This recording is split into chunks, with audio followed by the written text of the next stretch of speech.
Kenapa makhluk hidup seperti manusia, hewan, tumbuhan, bisa membesar, atau bisa menghasilkan keturunan? Jawabannya, disebabkan karena sel pada tubuh makhluk hidup bisa membelah, termasuk pada makhluk hidup berukuran kecil seperti bakteri. Pembelahan sel ini bisa terjadi secara langsung ataupun tidak langsung, yaitu melalui tahapan tertentu. Jenis pembelahan sel yang pertama yaitu pembelahan langsung atau amitosis. Disebut sebagai pembelahan langsung atau amitosis, karena terjadi tanpa tahap pembelahan, atau disebut juga dengan pembelahan biner. Pembelahan amitosis ini biasanya terjadi pada sel prokariotik atau sel yang belum memiliki membran inti. Contohnya pada pembelahan sel bakteri.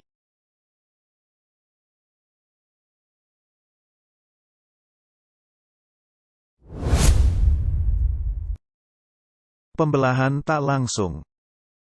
Disebut sebagai pembelahan tak langsung karena memiliki tahap pembelahan.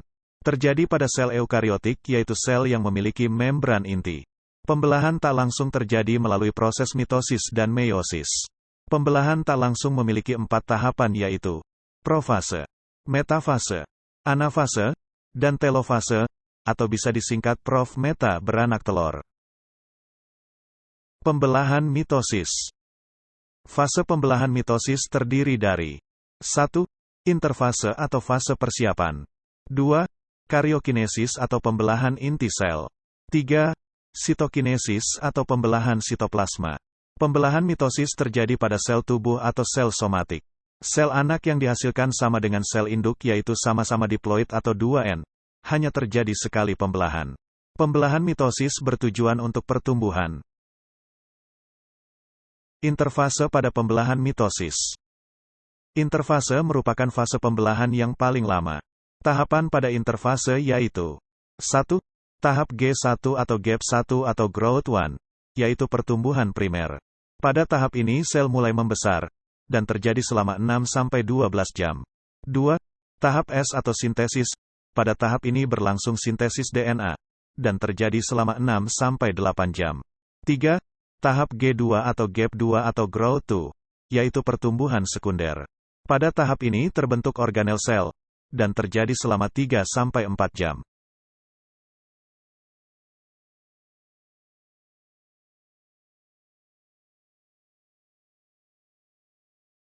Fase karyokinesis pada pembelahan mitosis. 1.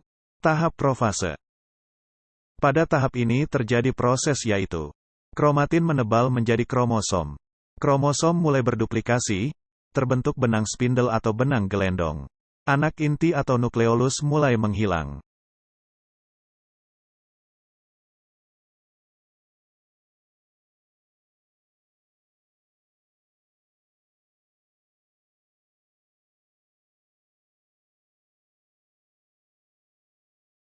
Tahapan karyokinesis mitosis yang kedua yaitu metafase. Pada tahap ini terjadi proses kromosom berjejer di bidang ekuator. Dan pada tahap ini kromosom bisa dihitung.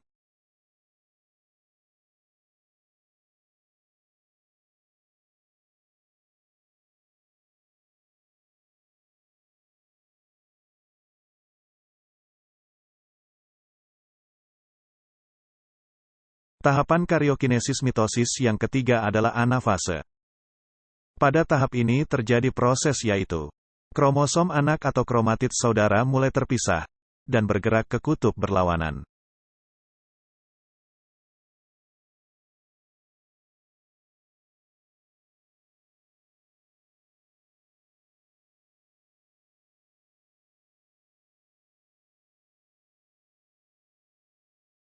Tahapan karyokinesis mitosis yang keempat adalah telofase.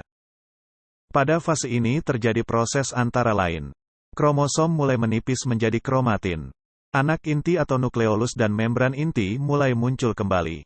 Benang spindle atau gelendong menghilang. Terbentuk lekukan.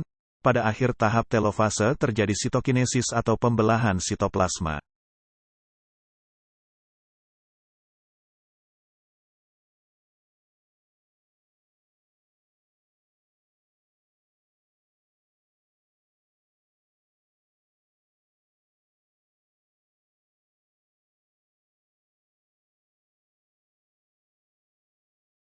Fase sitokinesis pada pembelahan mitosis. Pada tahap ini terjadi proses antara lain. Pembentukan sekat. Pada sel hewan, terbentuk alur pembelahan di tengah-tengah sel. Sedangkan pada sel tumbuhan tidak terbentuk alur pembelahan.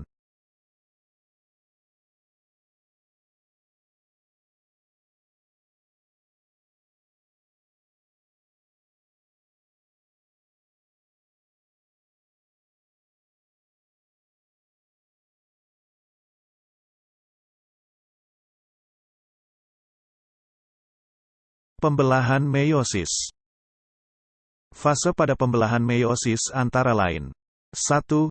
Interfase. 2. Karyokinesis atau pembelahan inti sel. 3. Sitokinesis atau pembelahan sitoplasma. Pembelahan meiosis terjadi pada sel kelamin yaitu sperma dan ovum. Sel anak yang dihasilkan berbeda dengan sel induk, di mana sel anak bersifat haploid atau N. Terjadi 2 kali pembelahan yaitu meiosis 1 dan 2. Interfase pada pembelahan meiosis. Fase ini terjadi sebelum meiosis 1. Pada fase ini DNA bereplikasi sehingga terbentuk 2 salinan DNA, dan sentrosom bereplikasi menjadi 2 buah. Karyokinesis pada pembelahan meiosis 1. Fase yang pertama yaitu profase 1. Pada fase ini terjadi proses antara lain. Leptoten, yaitu kromatin menebal menjadi kromosom. Zigoten, yaitu kromosom homolog berdekatan membentuk bivalen atau sinapsis. Pakiten, yaitu masing-masing kromosom berduplikasi membentuk tetrat.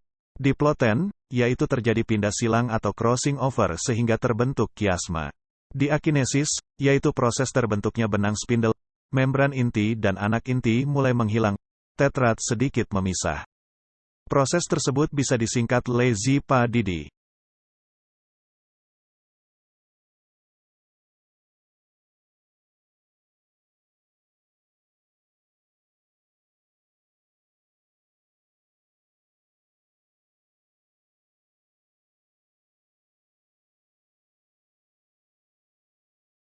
Tahapan karyokinesis yang kedua yaitu metafase 1. Pada fase ini terjadi proses antara lain. Kromosom homolog atau tetrat berjejer di bidang ekuator.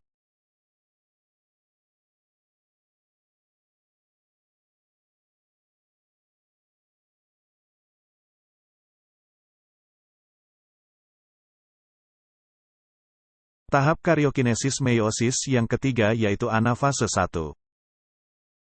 Pada fase ini terjadi proses antara lain. Terjadi reduksi atau pengurangan kromosom 2N atau diploid menjadi N atau haploid. Proses selanjutnya kromatid saudara bergerak menuju kutub berlawanan.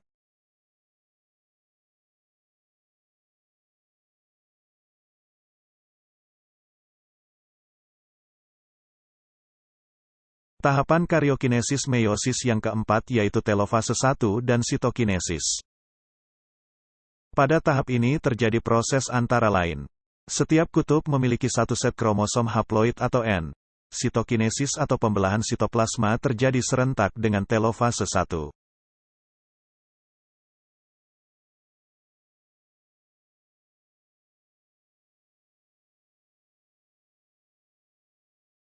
Interkinase merupakan fase antara meiosis 1 dan meiosis 2. Pada tahap ini tidak terjadi replikasi DNA. Tahapan karyokinesis meiosis 2 yang pertama yaitu profase 2. Pada tahap ini terjadi proses antara lain. Membran nukleus dan nukleolus mulai menghilang kembali.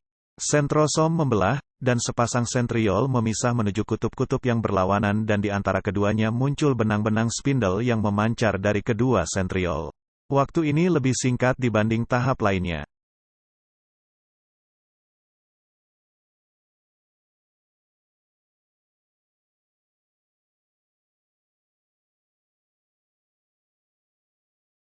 Tahapan karyokinesis meiosis 2 yang kedua yaitu metafase 2. Pada tahap ini terjadi proses antara lain. Setiap kromosom haploid yang berisi 2 kromatid berjejer ke bidang ekuator.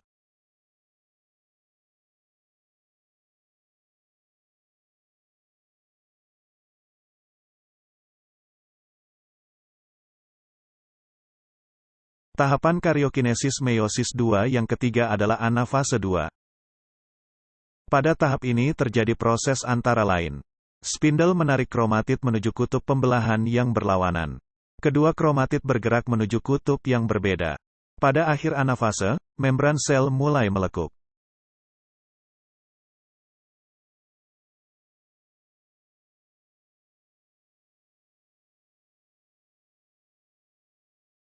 Tahapan karyokinesis mitosis 2 yang keempat adalah telofase 2 dan diikuti dengan sitokinesis. Pada fase ini terjadi proses antara lain. Kromatid di kutub berubah menjadi benang-benang kromatin. Membran nukleus dan inti haploid terbentuk. Kromosom menipis dan memanjang menjadi benang-benang kromatin. Terjadi sitokinesis sehingga terbentuk 4 sel anakan haploid.